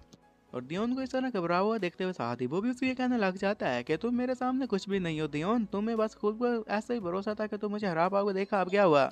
तो उसकी ये सारी बातें सुनने के साथ दियोन को और भी ज्यादा गुस्सा आ जाता है। इसी गुस्से में उसके ऊपर अटैक कर रहा था और कह रहा था कि तुम्हें तो आज मैं बिल्कुल भी नहीं छोड़ने वाला। जैसे उसके करीब पहुंचता है कि ये देखने के साथ ही राहुल जी कहने लग जाता है कि तुम्हें बहुत ज्यादा गुस्सा आ जाता है, ये एंगर इशू तुम्हें किसी दिन ले डूबेगा। और फिर उसकी टांग के सामने अपनी टांग रख देता है और इसी एंगर की वजह से वो थोड़ा सा दूर जाकर गिरा था, जिस पर पीछे से राहुल जी कहने लग जाता है कि अब सर अपनी हालत तो देखो कि तुम्हारे साथ हुआ क्या है। तुम्हें पता होना चाहिए कि तुम इस काउंटी के ऑस्टेंस नाम अपने साथ लगाते हो, तो ये एक शर्म की बात है क्योंकि तुम तो मेरे सामने खड़े ही नहीं हो पाए, तो तुम इस नाम के हकदार भी नहीं हो। दियोन को ये सुनने के साथ गुस्सा आता है, वो अपनी जगह पर खड़ा होता है और चिल्लाता है कि मैं तुम्हें मार दूंगा। जैसे अटैक करने के लिए फिर से उसके करीब पहुंचा था कि तभी इस बार फिर उसने आगे से एक जोरदार पंच उसके फेस पर दे मारा था, जिसकी वजह से वो दूर जाकर गिरता है। उसकी हालत पहले से काफी खराब हो जाती है। अब वो नीचे गिरा पड़ा था, वहां पर बैठे हुए ऑडियंस के लोग हैरान थे और ये कह रहे थे कि हमें यकीन नहीं आ रहा कि दियोन नीचे गिरा पड़ा है और हम यहाँ पर बैठकर ये सब कुछ क्या देख रहे हैं, हमें तो यकीन नहीं आ रहा। दियोन के नाक से काफी सारा ब्लड बह रहा था, उसकी हालत काफी खराब थी, अब खड़ा रह पाना उसके लिए भी काफी मुश्किल काम था। और वो लोग ये कह रहे थे कि क्या ये वही दियोन है जिसके बारे में हमने नाम सुन रखा था। वो नीचे गिरा पड़ा था और उसे देखने के साथ ही राहुल ये कहने लग जाता है कि रेफरी तुम देख रहे हो ना, मेरा अपोनेंट नीचे गिरा पड़ा है और तुम किस चीज को देख रहे हो, क्या मैं इस मैच को और कंटिन्यू करूं, तुम चाहते हो मैं इस मैच को आगे बढ़ाऊं। तो रेफरी कहता है ओ अच्छा। फिर वो ऐलान कर देता है कि इस टूर्नामेंट का विनर कोई और नहीं बल्कि राहुल है। राहुल पर काफी ज्यादा फूल बरसाए जाते हैं और टूर्नामेंट विन करने की वजह से राहुल काफी खुश हो गया था। वहां पर बैठे हुए लोग ये कहने लग जाते हैं कि यंग मास्टर हमें आपके ऊपर पूरा यकीन था, और कुछ लोग तो ये कहने लग जाते हैं कि इस टूर्नामेंट में ये एक वीकलिंग था, हमने सोचा था कि ये तो पहले राउंड में बाहर हो जाएगा, लेकिन देखो इसने तो पूरे का पूरा टूर्नामेंट ही जीत लिया। लोग काफी खुश थे, ये भी काफी खुश खड़ा हुआ था और ये कह रहा था कि मैं काफी ज्यादा खुश हूँ कि मैंने इस टूर्नामेंट को विन कर लिया। और इतना कहते साथ ही नीचे गिर जाता है। ये सब कुछ इस वजह से हो रहा था क्योंकि इसका जो स्टेमिना था वो हाफुल था और वो यही कह रहा था कि स्टेमिना की वजह से ये सारी बातों को झेल पाना मेरे लिए मुश्किल है। कि एक हीलर उसके पास आ जाता है, हीलर को देखने के साथ ही वो यही कहता है कि शुक्र है कि कोई तो यहाँ पर आया जो मेरी मदद कर सके। टूर्नामेंट को विन करने की वजह से उसे नोटिफिकेशन रिसीव होता है जिसमें बताया जाता था कमिंग ऑफ एज टूर्नामेंट की क्वेस्ट को इसने कंप्लीट कर लिया है, अब जाकर अपना रिवॉर्ड चेक कर लो। जब वो उसकी नोटिफिकेशन रिसीव करता है तो सामने ही बताया जाता है कि इसने टूर्नामेंट चैंपियन बन गया है, टूर्नामेंट को कंप्लीट कर लिया। इसके बदले में उसे एक्सपीरियंस के 300 कॉइंस मिल गए थे, प्लेयर शॉप मिल गई थी, रैंडम स्किल मिल गई थी, बुक मिल गई थी, एक्स्ट्रा रिवार्ड में एक्स्ट्रा एक्सपीरियंस के 5 ग्रेड मिल गए थे और इसके साथ रैंडम स्किल बुक भी मिल गई थी। इतना सारा रिवार्ड देखने के साथ ये भी काफी ज्यादा हैरान हो गया था और ये कहने लग जाता है कि अब मैं किंगडम के अकेडमी में ज्वाइन कर सकूंगा। ईमान भी खड़ा हुआ एक साइड पर ये सब कुछ देख रहा था और उसके साथ राहुल का डैड भी खड़ा था। ये सब कुछ देखने के साथ ईमान राहुल का डैड को ये कहने लग जाता है कि मुझे यंग मास्टर पर बहुत ज्यादा फख्र है कि वो ये टूर्नामेंट जीत गया। और इसके साथ साथ वो ये भी कहने लग जाते हैं कि हमें तो यकीन नहीं आ रहा कि एक मंथ के अंदर अंदर उसने इतना ज्यादा ग्रो काट लिया। और उसके डैड काफी सीरियस खड़े हुए थे और वो अपने मन ही मन में ये कहने लग जाते हैं कि मुझे यकीन नहीं आ रहा कि मेरा बेटा दियोन के साथ खेलने के लिए मैदान में चला गया। और पिछले 1 महीने में जो कुछ इसने अचीव किया है तो इसे जीनियस कहना गलत ना होगा। लोग तालियां बजा रहे थे, उसके ऊपर फूल फेंक रहे थे। सबकी वजह से राहुल काफी ज्यादा खुश था कि सभी फिर साइड पर उस डैड की नजर पड़ जाती है। जैसे ही उसने अपने फादर को देखा था तो फादर भी उसे देखने के साथ खुश हो गए थे। और डैड को खुश देखने के साथ ये भी अपना हाथ हिला देता, वो कहने लग जाता कि वो तो मुझे देख रहे थे। और अगर इन्हें पता है कि मैं ये टूर्नामेंट जीत चुका हूँ तो मैं अकेडमी में जाने के लिए बिल्कुल तैयार हूँ। घर जाने के बाद जब वो डैड से इसके बारे में बात करता है कि उसे एकेडमी में पार्टिसिपेट करते हैं तो उसके डैड काफ़ी सीरियस हो गए थे। और फिर रिप्लाई में उसे ये कहते हैं कि मैं इसकी इजाज़त नहीं दूंगा, मैं नहीं चाहता कि तुम उस टूर्नामेंट में पार्टिसिपेट करने के लिए जाओ। राहुल हैरान हो गया था और कहने लग जाता है कि डैड आखिर आप ऐसा क्यों चाहते हैं कि मैं वहाँ पर न जाऊँ। मुझे तो लगा था कि जब मैं सेमीफाइनल के लिए क्वालिफाई कर जाऊंगा तो मैं फिर आगे बढ़ सकूंगा, लेकिन आप ऐसा क्यों नहीं चाहते कि मैं आगे बढ़ूं। तो इस पर उसके डैड कहने लग जाते हैं कि इसके पीछे एक ऐसी सिचुएशन है जिसकी वजह से तुम वहां नहीं जा सकते। और जिन चीज़ों को मैं आगे देख पा रहा हूँ उन चीज़ों को मद्देनजर रखते हुए मैं बस में सिर्फ इतना ही कहना चाहूंगा कि तुम मेरे साथ ही रहो। जितना वक्त मेरी जिंदगी का है मैं चाहता हूँ हम दोनों साथ में गुजारें। और जैसे तुमने उस टूर्नामेंट को विन किया था उसके बाद तुम थोड़ी देर तक भी नहीं टिक पाए और जमीन के ऊपर गिर गया है। तो अगर ऐसे चलता रहा तो तुम कभी भी आगे जाकर बड़े प्लेयर को नहीं हरा पाओगे। तुम्हें मेरे साथ लाइफ लॉन्ग जर्नी ऑफ सफार को ज्वाइन करना होगा।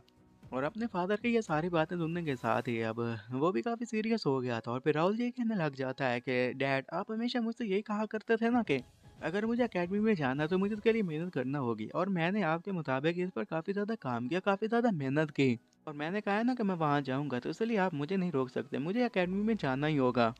राहुल के फादर जैसे उसके ये सारे अल्फाज सुनते हैं इसी के साथ ही काफ़ी हैरान हो जाते हैं। और फिर थोड़ा सा रिलैक्स होकर ये कहने लग जाते हैं कि मुझे लगता है कि अब ये सच में बड़ा हो चुका है। अपनी जगह पर खड़े होकर उसे ये कहने लग जाते हैं कि ठीक है, अगर ऐसी बात है तो अगर तुम्हें लगता है कि तुम अकेडमी जाने के लायक हो तो अपनी सवाल निकालते हुए गुस्से से कहने लग जाते हैं कि तुम्हें मेरे से मुकाबला करना होगा। और ये जो हम दोनों के दरमियान मुकाबला होगा इसमें मैं तुम पर जरा बराबर भी इजी नहीं होने वाला। डैड की ये हालत देखने के साथ वो काफ़ी हैरान हो गया, तो समझ में नहीं आ रहा वो कैसे रिएक्ट करे। और उसके डैड भी से ये कहने लग जाते हैं कि अब तुम क्या करोगे। और यहाँ से हमारा सीन शिफ्ट होता है, हम 1 महीने के बाद का सीन देखते हैं जहाँ पर काफ़ी सारे लोग इस जगह पर इकट्ठे थे। और राहुल भी अपनी बगी में बैठा हुआ था और वो ये कह रहा था कि फाइनली मैं इस जगह को छोड़ पा रहा हूँ। फिर वो उसी दिन के सीन को याद करते हुए कहने लग जाता है कि जब मेरे डैड ने मुझे रोकने की कोशिश की थी उस वक्त मैं काफ़ी डर गया था, लेकिन मेरे पास और कोई चारा भी तो नहीं था। ये भी अपनी सवार निकाल कर कहता है कि ठीक है मैं आपके चैलेंज को एक्सेप्ट करता हूँ। इसने भी अपनी सवार निकाल ली थी और उसके साथ चैलेंज करने के लिए बिल्कुल रेडी खड़ा हुआ था। ये भी फिर उसके साथ फाइट करने के लिए तैयार होगा, अपनी सवार निकाल कर अपने डैड के ऊपर अटैक कर देता था। तो डैड उसके अटैक को रोक लेते हैं। फिर उसके फादर उसे ये कहने लग जाते थे कि तुम्हारे पास क्या यही पावर है जिसका तुमने मेरे ऊपर इस्तेमाल किया, ये तो बहुत कम है। और उससे ये कहने लग जाते हैं कि मैं तुम्हें दिखाऊंगा कि एक असली सवार स्किल क्या होती है। अब उनमें जो माना रिलीज हुई थी वो काफ़ी ज़्यादा थी, पहले से काफ़ी स्ट्रॉन्ग दिखाई दे रहे थे। और फिर इसी सपाट स्किल का इस्तेमाल करने के साथ नहीं उन्होंने उसके ऊपर अटैक कर दिया था। और ये बता रहा था कि मुझे यकीन नहीं आ रहा कि मैंने उसकी स्ट्राइक को कैसे पास कर लिया। उन्होंने मुझे कहा था कि ये सिर्फ एक स्नीक पीक होगी और कुछ नहीं, लेकिन मुझे नहीं लगा था कि वो अपनी फुल स्ट्रेंथ का इस्तेमाल मेरे ऊपर करेंगे। और हमें यही बताने लग जाता है कि मेरे डैड जो कि फिफ्थ काउंटी लॉर्ड के पावरफुल बंदे थे यहाँ पर कुनैक के स्टार्स के हाथों मारे गए। और मेरे डैड के मरने के बाद यहाँ पर जो तबाही फैली उसकी वजह से ये काउंटी बहुत जल्दी फॉल कर गई। और इसी फाल को रोकने के लिए मेरे डैड को जिंदा रहना था, जिंदा रहकर अपने लोगों को बचाना था। और आज के दिन जैसे कि ये एकेडमी ज्वाइन करने के लिए जा रहा था तो मन मन में ये कहने लग जाता है कि मेरे डैड को मुझसे बहुत ज़्यादा एक्सपेक्टेशंस है और मुझे उन पर पूरा खरा उतरना होगा। वो पीछे अपने घर की तरफ देखते हैं और ये कहने लग जाते हैं कि मुझे पहले से ज़्यादा स्ट्रॉन्ग बनना होगा और अपनी फैमिली को भी तो मुझे प्रोटेक्ट करना है। और मेरे पास जो कुछ भी यहाँ पर मौजूद है मैं इसे लूज नहीं कर सकता। पीछे विंडो में हम देखते हैं उसके डैड भी खड़े हुए थे और उसके फेस पर एक छोटा सा निशान भी था। और डैड भी फिर पीछे से हैरानी में ये कहने लग जाते हैं कि बच्चे। और फिर उसी दिन का सीन दिखाया जाता है जहाँ पर वो बार बार अपने बेटे पर अटैक किए जा रहे थे, बेटा अपनी जगह पर खड़ा हो रहा था। तो डैड ये कहने लग जाते हैं कि अगर ऐसे चलता रहा तो तुम काफ़ी थक जाओगे, आखिर तुम कब तक अपनी जगह पर खड़े रहते रहोगे। जिस पर राहुल ने ये कहना लग जाता है कि चाहे आप कितनी भी कोशिश क्यों ना कर लें लेकिन मैं कभी भी गिव अप नहीं करूँगा। तो डैड उसे कहने लग जाते हैं कि तुम ये जो परिदर्शन दिखा रहे हो मैं भी इसे कॉम्प्लीमेंट करना चाहूँगा। और फिर हंसते उसे ये कहने लग जाते हैं कि तुम जो यहाँ पर खड़े होकर अपने सब्र दिखा रहे हो, ये जो यहाँ पर अपने प्राउड कॉन्फिडेंस दिखा रहे हो, ये हमारी फैमिली में पाया जाता है, इसलिए मुझे तुम पर काफ़ी फख्र है मेरे बेटे। आपने डैड की ये बात सुनने के साथ फिर ये भी अपनी पावर को गैदर करना शुरू कर देता है। उसके डैड भी सवार हाथ में पकड़ कर अपनी पावर को गैदर कर रहे थे। और ये फिर ये कहने लग जाता है कि डैड आप आया मेरे ऊपर स्ट्राइक कीजिए। ये भी फिर आगे बढ़ता है, डैड जैसे अटैक करने के लिए आगे बढ़ते हैं, अपनी सवार की स्किल दिखाता है, जिस पर उसके डैड हैरान हो जाते हैं और ये कहने लग जाते हैं कि इसकी सवार की ट्रैजेक्टरी तो काफ़ी अमेजिंग है। मुझे लगा था कि इसकी जो सवार है वो इस साइड पर आएगी, लेकिन आधे रास्ते में ही उसने अपनी ट्रैजेक्टरी को चेंज कर लिया और उनके फेस पर एक छोटा सा निशान भी बन गया था। वो काफ़ी हैरान थे और ये देखने के साथ ये यही कहने लग जाता है कि मुझे यकीन नहीं आ रहा कि मैंने यहाँ पर साइकोकाइनेसिस की पावर का भी यूज़ किया, इसके बावजूद भी सिर्फ अपने डैड पर एक छोटा सा निशान छोड़ पाया। उसके डैड भी फिर मन ही मन में ये कहने लग जाते हैं कि अब लगता है कि वक्त आ चुका है कि मुझे इसके बारे में एक्सेप्ट करना होगा। राहुल अब बिल्कुल भी बच्चा नहीं रहा, वो पहले से अब काफ़ी बड़ा हो चुका है और एक प्राउड स्पोर्ट्समैन बन चुका है। और आज के दिन भी पीछे से खड़े हुए उसे जाता हुआ देख रहे थे, ये कहने लग जाते हैं कि राहुल तुम आगे बढ़ो और कामयाब हो जाओ, मेरे बेटे तुम जाओ और पूरी दुनिया को देखो, इस दुनिया को तुम विटनेस करो। वो काफ़ी प्राउड फील कर रहे थे। वो थोड़ा सा आगे ही बढ़े थे कि वहां पर एक जगह पर अपने सर से पूछ लेता है, वो कहता है सर फिलिप हमें अपनी डेस्टिनेशन में और कितना आगे जाना होगा, कितना सफर बाकी रहता है। फिलिप का स्टेटस उसके सामने खड़ा हुआ था, उसका लेवल 92 था, क्लास हाई नाइट थी और वो वेस्टर्न कंट्री से बिलोंग करता था, उसका टाइटल सवार्ड ब्रेकर था। और वो ये कहता है कि हम इसी स्पीड से जा रहे हैं, अगर आप चाहते हैं हम अपनी स्पीड बढ़ा दें और इसी स्पीड से जाएं तो 5 दिनों में वहां पहुंच जाएंगे। तो फिलिप की ये बातें सुनने के साथ आगे से राहुल ये कहने लग जाता है कि नहीं, यहाँ पर हमारे साथ जितने भी सोल्जर्स हैं उन सभी को ट्रेन भी तो करना है, हम जिस स्पीड से जा रहे हैं वो स्पीड बिल्कुल सही है। तो फिलिप कहता है कि आपकी बात मैं समझ गया। फिर राहुल अपने बारे में बताते हुए ये कहने लग जाता है कि अगर मुझे शामिल किया जाए, मेरे सर्वेंट्स को शामिल किया जाए, तो मेरी फैमिली ने टोटल 50 लोगों को यहाँ पर सिलेक्ट किया है और इन्हीं लोगों में 3 रेगुलर नाइट्स हैं, उसमें फिलिप भी शामिल है, 6 ट्रेनी नाइट्स हैं, 15 ट्रेनी और 20 कैवलरी हैं। ये तमाम के तमाम ग्रेड बी और या फिर इससे हाई पोटेंशियल के टैलेंट रखने वाले लोग हैं। इन लोगों की तादाद की बात की जाए और स्किल्स की बात की जाए, ये इतनी भी ज़्यादा बुरी नहीं है और जैसा कि फॉल पेश आने वाला है उससे पहले ही अगर उसे रोकना है तो इन सभी लोगों को और ज़्यादा स्ट्रॉन्ग बनना होगा। कि फिर साइड पर से एक बंदा था, उसका नाम था जेक, और आते साथ ये कहने लग जाता है कि आपके कैरेज के जो भी मेंटेन करना था वो सारे के सारे मेंटेनेंस हो चुकी है, अगर आप चाहें तो अब हम यहाँ से जा सकते हैं। तो जेक की बात सुनने के साथ कहता है कि आपने अच्छा काम किया जेक। जेक फिर यही पूछने लग जाता है कि हमारे साथ जितने सारे लोग मौजूद हैं, क्या आप चाहते हैं कि 1 महीने के साथ ये लोग हमारे साथ रहें? तो फिलिप उसकी बात सुनने के साथ कहने लग जाता है कि जेक तुम अपने मास्टर से सवाल पूछना बंद कर दो, ये मास्टर के आर्डर है, हमें उसे फॉलो करना होगा, चाहे वो जो भी करना चाहें वो कर सकते हैं। राहुल फिर उसकी बात सुनने के साथ उसे ये कहने लग जाता है कि जब हम वहां पर पहुंचेंगे तो आपको सारी बातों के जवाब मिल जाएंगे, जिस पर वो चुप हो जाता है। जबकि राहुल अपने मन ही मन में ये कहने लग जाता है, इसके पीछे सिर्फ एक ही वजह है, जब हम वहां पहुंचेंगे तो मैं तुम सभी लोगों को बता दूंगा इसकी क्या वजह है। और अगला ही सीन में हम फरीद सिटी मीरा को देखते हैं, उसके बारे में ये बताया गया था कि ये फास्ट सिटीज में शामिल है, जब प्लेयर यहाँ पर अपने ट्यूटोरियल को फिनिश करते हैं उसके बाद वो इस सिटी में आते हैं। और इसी फरीद सिटी मीरा में काफी सारे क्वेस्ट पाए जाते हैं और क्वेस्ट के साथ साथ जो लोग इसे जीतता है तो हिडन आइटम्स भी उसे मिलते हैं, वो भी यहाँ पर काफी पाए जाते हैं। माना दो जज की एलिमिनेशन भी यहाँ पर पाई जाती हैं ताकि बिगिनर प्लेयर्स में जो भी मैसेकर है वो ना क्रिएट हो। और यहाँ पर जितनी भी रिसोर्सेज पाए जाती हैं उनमें से ज़्यादा रिसोर्सेज तो इन्फिनिट हैं, इसलिए प्लेयर आते साथ ही का क्रेजी हो जाते हैं, उन्हें हर कुछ चीज़ चाहिए होती है। और इसके बाद हमें गॉड डोमेन के बारे में बताया गया था, यहाँ पर काफ़ी सारे मॉन्स्टर्स और बीस्ट्स होते हैं। और जिसके बारे में हमें राहुल जी बताने लग जाता है कि इस जगह पर काफ़ी सारे मॉन्स्टर्स हैं, तो प्लेयर्स के पास एक अच्छा मौका होता है कि यहाँ पर मॉन्स्टर्स को मारकर अपने लेवल को बढ़ा सकें। और गॉड्स डोमेन ही रीज़न थी जिसकी वजह से वो अपने सारे इतने सारे लोगों को यहाँ पर लेकर आया था, वो चाहता था कि यहाँ पर सोल्जर्स की ट्रेनिंग अच्छे से हो और वो अपने आप को लेवल अप करवाने में कामयाब हो सकें। और ये प्लान भी बिल्कुल उसने बनाया था और ये प्लान उस वक्त उसे बिल्कुल परफेक्ट लग रहा था। और जैसे ये मेरा में इंटर हुआ था, इसके सामने एक नोटिफिकेशन आ जाती जिसमें ये बताया जाता तुम्हारा सिस्टम अपडेट हो चुका है, कनेक्ट कम्युनिटी में एक नया फीडर इनलॉक हो गया है और इसे गिल्ड का नाम दिया गया है। इस पर ये कहने लग जाता है कभी मैं मेरा में इंटर हुआ और देखो यहाँ पर एक नई चीज़ मेरे सामने आ गई। और जितनी भी फीदर यहाँ पर आई थी वो जब तक इसका ऑफिशियल लॉन्च नहीं होता था इन सभी का यूज़ नहीं कर सकता था। और ये भी ये कहने लग जाता है कि मैं जैसे ही अपनी रिक्वायरमेंट को कंप्लीट कर लूँगा इन सभी चीज़ों को अनलॉक कर लूँगा। वो इन चीज़ों के बारे में बातें कर ही रहा था कि तभी पीछे से जेक आ जाता है। जेक कहता है कि सर मेरी बात सुनिए, तो वो कहता है कि बताओ क्या बात है, जिस पर कहने लग जाता है कि हम अगर आप चाहें तो भी जाकर मेयर से मिल सकते हैं। फिर हम फरीद सिटी मीरा के मेयर को देखते हैं जिसका नाम रिनाल्डो था और वो हैरान था, कह रहा था कि यहाँ पर कौन आया है। तो उसका असिस्टेंट उसे ये बताने लग जाता है कि ये youngest son of county Aston, इसका नाम राहुल है, वो यहाँ पर 50 लोगों को लेकर आया है। जिस पर मेयर रोनाल्डो ये कहने लग जाते हैं ओ अच्छा, इस सन के बारे में मैंने सुना है कि ये तो काफ़ी वीक है ना। फिर वो अपने असिस्टेंट को ये कहता है कि ठीक है तुम उसे यहाँ पर आने दो। क्योंकि ये फैमिली के लोग काफ़ी ज़्यादा अमीर हैं, तो यहाँ पर मॉन्स्टर मटेरियल को खरीदने के लिए काफ़ी सारे पैसे लौटाते हैं और इस बच्चे से तो मैं काफ़ी सारे पैसे अट लूँगा। उसे बंदर आने की इजाज़त मिल गई थी। जैसे राहुल वहाँ पर आया तो कहता है कि मेयर रेनाल्डो, यहाँ पर आपसे मिलकर मुझे काफ़ी खुशी हुई। रेनाल्डो का बिहेवियर काफ़ी चेंज हो गया था, वो काफ़ी खुश दिखाई दे रहा, तो ये कहने लग जाता है कि सर राहुल आप यहाँ पर आए तो मुझे काफ़ी खुशी हुई। मैं आपको ग्रीटिंग पेश करता हूँ कि आप हमारे शहर मीरा में आए। तो उसके ये स्माइल और इस तरह वेलकम करते हुए देखकर उसे कहने लग जाता है कि आपका बहुत बहुत शुक्रिया। तो वो कहता है कि कहीं ना आप एक जगह पर बैठ जाएं, फिर बैठकर बातें करें। उसका बिहेवियर के बारे में राहुल अच्छे से जानता था और कहता है कि इसकी फेक स्माइल तो देखो। अब वो एक जगह पर बैठ गए थे कि फिर रियोनाल्डो ये कहने लग जाता है कि सर राहुल आप यहाँ पर किस वजह से आए, तो जिस पर कहने लग जाता है कि यहाँ पर एक ऐसी एक्सीलेंट जगह पाई जाती है जहाँ पर मैं ट्रेन कर सकता हूँ। रियोनाल्डो काफी खुश हो गया था, ये कहने लग जाता है कि ऑफ कोर्स यहाँ पर ऐसी जगह का पाई जाती है, ये आपके लिए परफेक्ट प्लेस होगी। तो वो भी ये आगे से भी कहने लग जाता है कि ऊपर से ये एक सेफेस्ट प्लेस भी है जहाँ पर आप ट्रेन कर सकते हैं। तो राहुल कहने लग जाता है कि हाँ वो ऑर्डिनरी प्लेस नहीं होनी चाहिए। राहुल फिर ये कहने लग जाते हैं कि यहाँ पर मुझे आपसे परमिशन चाहिए क्योंकि मैं कार्निफोरस जाना चाहता हूँ। तो आगे से रियोनाल्डो हैरान होता है, कहता है कि क्या आपने क्या कहा कि आपको कार्निफोरस जाना है। रियोनाल्डो आगे से फिर ये भी कहने लग जाता है कि वो जगह तो काफी ज्यादा डेंजरस है, आप जैसा वीकलिंग वहां जाएगा ओहो मुझसे गलती होगी, मतलब आप जैसे यंग लोग वहां जाएंगे तो मारे जाएंगे। जिस पर कहता है कि वो जैसा कि मैंने सोचा था। वो अब काफी हैरान था, फिर कहता है कि ठीक है मेरे पास लगता है इसके अलावा और कोई भी चॉइस नहीं है।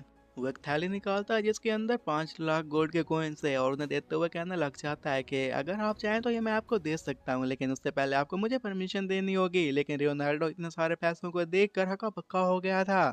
वो उससे वो पैसे लेते हुए यही कहने लग जाता है कि सर रोल आप मुझे माफ कर दीजिएगा, मैं तो सिर्फ यहाँ पर आपसे मजाक कर रहा था।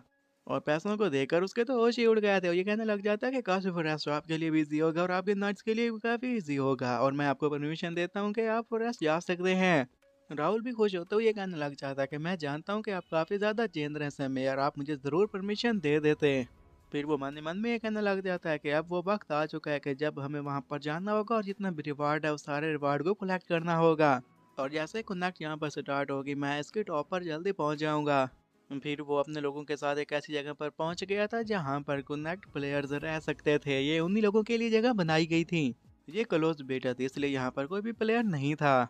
लेकिन इन सारे प्लेयर्स में से मैं तो यहाँ पर मौजूद हूँ, जो कि मेरा नाम राहुल स्टोन है और मैं यहाँ का पहला प्लेयर हूँ। और बीटा वर्जन में आने की वजह से ये शहर काफ़ी सारे क्राइसिस से गुजर रहा है। यहाँ पर काफ़ी ज़्यादा बड़े अकोमोडेशन लार्ज स्टोर पाए जाते हैं। काफ़ी बड़ी बड़ी गिल्ड की बिल्डिंग्स भी मौजूद हैं जो कि डिस्प्रोपोर्शनेट को फैसिलिटेट करते हैं कि यहाँ पर कितने सारे लोग रहते हैं। और जितना भी यहाँ पर कुछ हुआ इसकी वजह से लैंड प्राइसेस भी काफ़ी हद तक गिर चुकी हैं। और ऊपर से अगर मैं सच में मैं पर्पज़ की बात की जाए तो मैं यहाँ पर इसलिए आया हूँ कि रियल एस्टेट को खरीद सकूँ, क्योंकि इनकी प्राइसेस बहुत जल्दी ऊपर चली जाएंगी जिसकी वजह से मैं काफ़ी अमीर हो जाऊँगा। और ऊपर से यहाँ पर जैसा कि ये ज़मीन काफ़ी ज़्यादा सस्ती है तो मैं पैसे देकर कोई भी लैंड आराम से खरीद सकता हूँ। और जल्दी यहाँ पर मैं नोबल्स के लिए लग्जरी हाउसेस बनाना शुरू कर दूंगा, गिल्ड हाउसेस प्लेयर के लिए बनाना शुरू कर दूंगा, इससे मुझे काफ़ी ज़्यादा पैसे वो मिलेंगे। और जो नॉर्मल प्लेयर यहाँ पर आएंगे उनके लिए मैं अपार्टमेंट्स बनाऊंगा, वो अपार्टमेंट्स में रहेंगे और उससे भी मुझे पैसे मिलेंगे। और अब जो इनकी कीमत है ये फ्यूचर में 100 गुना ज़्यादा होने वाली है, तो इसलिए मुझे अभी से इसका फ़ायदा उठाना होगा। और मन ही मन में फिर ये भी कहने लग जाता है कि अगर यहाँ पर प्लेयर्स आ गए और वार ब्रेक हो गई तो जैसा कि मुझे पास में सब कुछ याद है उसके मुताबिक यहाँ पर जब कॉप्स क्रिएट हो गए सारे के सारे लोग परफेक्ट शेल्टर की तलाश में यहाँ पर आ जाएंगे। और अगर मैं अपने पास की बात करूं, जब मैं प्लेयर था यहाँ पर आता था तो सिर्फ लैंड को ही लैंड करने के लिए काफ़ी सारे पैसे देना पड़ जाते थे। जो कुछ भी यहाँ पर होगा वो अब भी मेरे लिए काफ़ी नहीं है, जो आगे से पोटेंशियल रिस्क आने वाला है, जो बाहर आने वाली है, उसके लिए मुझे पहले से भी ज़्यादा प्रिपेयर करना होगा। जितना मैं प्रिपेयर हूँ उतना काफ़ी नहीं है। और ऊपर से ये जो यहाँ पर फिल्दी मेजर गिल्ड्स पाई जाती है, अगर मैं अपनी पास की लाइफ की बात करूँ तो मैं तुम्हारा कुछ भी नहीं बिगाड़ पाया, लेकिन इस जिंदगी में मैं तुम्हारा बहुत कुछ बिगाड़ूंगा। ये लोग चलते फिरते एक ऐसी जगह पर पहुंच जाते हैं जहाँ पर जे काफी हैरान था, उसे एक पेपर था और उसे साइन करना था, कहता कि क्या मुझे यहीं पर साइन करना है। राहुल जैसे उसकी ये बात सुनता है तो काफी गुस्से में आ गया, तो कहने लग जाता है कि सर आप ये क्या कह रहे हैं। और जेक पर गुस्सा करते हुए कहने लग जाता है कि यहाँ पर मैंने भी साइन किया है, आए हुए सभी लोगों ने साइन किया, तुम साइन क्यों नहीं कर रहे। तो जेक बताने लग जाता है कि मेरी मॉम ने कहा था कि किसी भी पेपर पर साइन करते हुए पहले ध्यान रखना, इसलिए मैं नहीं कर रहा। जैसे इन लोगों ने पेपर के ऊपर साइन कंप्लीट कर दिए थे, लड़की पेपर उठाते हुए कहने लग जाती है कि अब कंफर्म हो चुका है, अब यहाँ पर 51 लोग हैं जिन्होंने यहाँ पर साइन किए हैं। और राहुल हमें ये बताने लग जाता है कि यहाँ पर मैंने एक गिल्ड को बना भी लिया और अपने लोगों को इसमें रजिस्टर भी करवा लिया। और गिल्ड बनाने वाला मैं पहला बंदा बन चुका हूँ, लेकिन अभी तक मेरे पास कोई भी प्लेयर मौजूद नहीं है। प्लेयर के बगैर भी गिल्ड बनाने का एहसास मेरे पास ही है। ना सिर्फ ये कि मेरी पहली गिल्ड होने वाली है, बल्कि मैं इसे काफ़ी ज़्यादा एडवांस भी बना दूंगा। और यहाँ पर जितने भी लोग इस गिल्ड को ज्वाइन करेंगे उन्हें सिस्टम की मदद से असिस्टेंट प्रोवाइड करवा दी जाएगी। फिर वो जेक की तरफ देखता है जो कि एक साइड पर बैठा हुआ रो रहा था। ये कह रहा था कि मेरी मॉम को पता चला मैंने पेपर के ऊपर साइन किया, वो तो मुझे मार देंगी। जबकि राहुल ये कहने लग जाता है कि इन सभी लोगों के ऊपर काफ़ी कंफ्यूज लोग दे रहे हैं, तो मुझे इनके फेसेस को देखकर काफ़ी ज़्यादा एक्साइटमेंट होती है। और अगले ही सीन में हम बैटल एसोसिएशन मेरा ब्रांच ऑफिस को देखते हैं। और इसकी भी बारी आ गई। ये कहता है कि लगता है कि अगला नंबर मेरा ही है। जैसे ही ये एसोसिएशन में पहुंचा था, वहाँ पर एक लड़की खड़ी हुई थी और ये कहने लग जाती है कि आपको यहाँ पर वेलकम कहा जाता है और आपको मुझसे कैसी मदद चाहिए।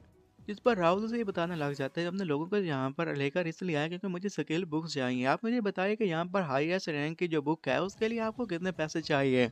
और स्किल बुक के बारे में हमें यही बताया गया था कि इसमें काफ़ी सारी डिफरेंट स्किल्स बताई जाती हैं और इन स्किल्स को सीखने के साथ पढ़ने के साथ तुम लोग सीख पाओगे और इसकी वजह से जो तुम्हारा रैंक F है उससे बढ़कर रैंक S पर पहुंच जाओगे। वो लड़की खुश हो तो ये कहने लग जाती है कि जो हमारे ब्रांच का ऑफिस है ना, ये यहाँ पर रैंक सी स्किल्स बुक आपको प्रोवाइड करवा सकता है। आपको बताइए कि आपको क्या रैंक सी की चाहिए, लेकिन वो भी वीआईपी कस्टमर्स को ही दी जाती हैं। ये सुनने के साथ ही वो ये कहने लग जाता है कि अगर मुझे यहाँ पर वीआईपी बनना है तो उसकी क्या रिक्वायरमेंट है। तो लड़की बताने लग जाती है कि आपको एसोसिएशन को कुछ कंट्रीब्यूट करना होगा या यहाँ से कुछ परचेज करना होगा, लेकिन अगर यहाँ पर आपको कुछ परचेज करना है उसके लिए काफ़ी सारे पैसे देना होंगे। तो इस पर राहुल उसे कहने लग जाता है कि मुझे बताओ कि मुझे इसके लिए कितना पे करना होगा। लड़की हैरान थी, उसके मुंह से वो शब्द नहीं निकल पा रहे थे और आखिर हिम्मत करके उसे बता देती है कि मुझे 10,000 गोल्ड चाहिए सर। राहुल उसे कहता है कि बस इतने सारे पैसे। फिर वो पैसों की पुतली उसके सामने रख देता है, जिसे देखकर वो लड़की हैरान हो गई। तो ये कहता है कि ये तो इतने पैसे नहीं है और पहले मैं डी रैंक के फ्लोर को देखना चाहूंगा। लड़की इतने सारे पैसों को देखकर पहले तो हैरान थी, फिर काफी खुश हो जाती है और कहने लग जाती है कि आपको किस किस्म की स्किल बुक चाहिए, आप मुझे बताइए। आपको सवार की स्किल बुक चाहिए, बो की चाहिए, मैजिक की चाहिए या फिर शील्ड की चाहिए। तो उसे इस तरह खुश देखने के साथ राहुल भी काफी खुश हो गया था और ये कहने लग जाता है कि यहाँ पर तुम्हारे पास जितनी भी स्किल्स की बुक पड़ी है मुझे वो तमाम की तमाम दे दो। वो बुक उठाकर जैसे ही जेक वापस जा रहा था उसे काफी भारी लग रही थी और उसकी वजह से उसकी हालत भी काफी खराब हो गई थी। और फिर वो रास्ते में ये कहने लग जाता है कि सर राहुल, क्या हमें सच में इन सारी बुक्स की ज़रूरत है। जबकि वहाँ उसके साथ फिलिप भी चल रहा था, वो बिल्कुल रिलैक्स था। राहुल उसे ये कहने लग जाता है कि हो सकता है कि इस सब की वजह से तुम्हें काफ़ी ज़्यादा तंगी हो रही हो, लेकिन मैं तुम्हें एक बात क्लियर करना चाहता हूँ कि अगर तुम्हें एडवांस लेवल पर जाना या फिर हायर लेवल पर जाना है तो ये बुक्स तुम्हारे काफ़ी काम आएंगी। ये उसे कहना लग जाता है कि जो मेरा गैस है उसके मुताबिक ये वेल डिस्क्रिप्टिव स्किल बुक हो सकती हैं, लेकिन आपको तो बिगिनर लेवल की बुक्स के बारे में हमें बताना चाहिए था ना। आप आज सीधे ही डी रैंक की बुक्स लेकर आ चल पड़े। फिलिप भी ये कहने लग जाता है कि जितने पैसे आपने इन बुक्स को लेने के लिए खर्च कर दिए, इसके बदले में आप पावर आर्मर भी तो ले सकते, उससे हमें काफ़ी ज़्यादा स्ट्रेंथ मिल सकती थी। उनकी बातें सुनने के साथ वो राहुल उन्हें ये कहने लग जाता है कि तुम्हें फिक्र करने की कोई भी ज़रूरत नहीं है, थोड़ा सा तो सब्र रखो, कल मैं तुम्हें सब कुछ दिखा दूंगा कि इन बुक्स के हमें क्या फ़ायदे होने वाले हैं। जैसे ही वो बुक्स लेकर घर पहुंच चुका था तो पहुंचते साथ इन सारी बुक को देखने के साथ कहने लग जाता है कि हाँ, मुझे भी लग रहा है कि मैंने काफ़ी ज़्यादा बुक्स खरीद ली। और वो फिर मन ही मन में ये भी कहने लग जाता है कि यहाँ पर काफ़ी सारी स्किल्स हैं और लिमिटेड प्लेयर ही उसे यूज़ कर सकते हैं। मतलब एक प्लेयर लिमिटेड स्किल्स का इस्तेमाल कर सकता है, वो ज़्यादा स्किल्स का इस्तेमाल नहीं कर सकता। और फिर इसके बारे में सोचने के साथ ये कहने लग जाता है कि क्वेस्ट विंडो तुम कहाँ पर हो, मेरे सामने आ जाओ। उसके सामने वो विंडो शो होना शुरू हो जाती है। फिर वो अपने स्टेटस को चेक करने के साथ ये कहने लग गया था कि जब मैं राहुल की पार्टी में वोक अप हुआ था ना, तो इस वक्त मैंने दो अननोन इन्वेंट्री आइटम्स को देखा था, लेकिन ये आइटम्स हैं किसके रिलेटेड अभी तक मुझे इनके बारे में नहीं पता। उन दोनों इन्वेंट्री आइटम्स के ऊपर ना तो वो क्लिक कर सकता था और ना ही उन्हें यूज़ कर सकता था, इसलिए उसकी परेशानी में और भी ज़्यादा इजाफा हो रहा था। लेकिन अगर मैं कल की बात करूं, जब मैंने अपने क्वेस्ट को कंप्लीट कर लिया था उसके बाद इन आइटम का यूज़ करने की एबिलिटी मेरे अंदर आ गई थी और मुझे फिर अभी इन्हीं इन्वेंट्री का यूज़ करना होगा। और इनमें से जो मुझे पहला आइटम मिला है उसका नाम है सील्ड स्किल डेक्स। और इसके बारे में वो ऑब्जेक्शन भी पूछने लग जाता है कि इसके बदले में मुझे क्या रिवार्ड मिलेगा जब मैं इसे एक्टिवेट करूंगा। तो इसका ग्रेड तो अननोन था, लेकिन यही था कि इसे 10 स्किल बुक्स को इकट्ठा करना था और इसमें रजिस्टर करना था। इसका जो रिवार्ड था वो भी अननोन था और एक्स्ट्रा रिवार्ड भी अननोन था, स्क्वाड स्किल भी अननोन थी। उसे ये बात तो समझ में आ गई थी कि बस उसे उस डेस्क को ओपन करना था और उसके अपने हाथ में उस स्किल बुक को रखना था और फिर रजिस्टर करवाना था। वो बिल्कुल यही तरीका अपनाता है। जैसे ही उस बुक को रजिस्टर करवाने के लिए उसे ओपन करता है तो उसमें से माना बाहर निकलना शुरू हो जाती है। ये देखकर वो काफी ज्यादा खुश हो जाता है और कहने लग जाता है कि ये तो काम कर गया, सच में काम कर गया। फिर वो बुक में देखता है कि उसके अंदर जो भी स्लीवर ऑफ माना पाया जाता था कि वो वहां से डिसअपेयर हो चुका है। वो बुक बिल्कुल नॉर्मल बुक दिखाई दे रही थी। जब वो बाकी पीछे मौजूद बुक को देखता है तो वो हैरान हो जाता है और कहने लग जाता है कि क्या मुझे इन सभी बुक्स को भी रजिस्टर करवाना होगा? क्या कोई ऐसा तरीका नहीं है कि एक ही वक्त में इन सभी बुक्स को रजिस्टर करवा पाऊँ? कि वो देख पाता है कि सभी बुक्स में से माना रिलीज होना शुरू हो जाता है। ये देखकर वो हैरान हो गया था और वो ये कहने लग जाता है कि मैंने अभी कहा कि मुझे ये सारी बुक्स एक ही बार में रजिस्टर करवानी है और सिस्टम ने बिल्कुल वैसा ही किया। लगता है कि जो कुछ मैं कहता हूँ ये उसे समझ जाता है और मुझे फिलहाल तो यही लग रहा है कि मैं जो कोई भी कहता हूँ वो काम कर रहा है। और यहीं पर ये एपिसोड भी खत्म हो जाता है।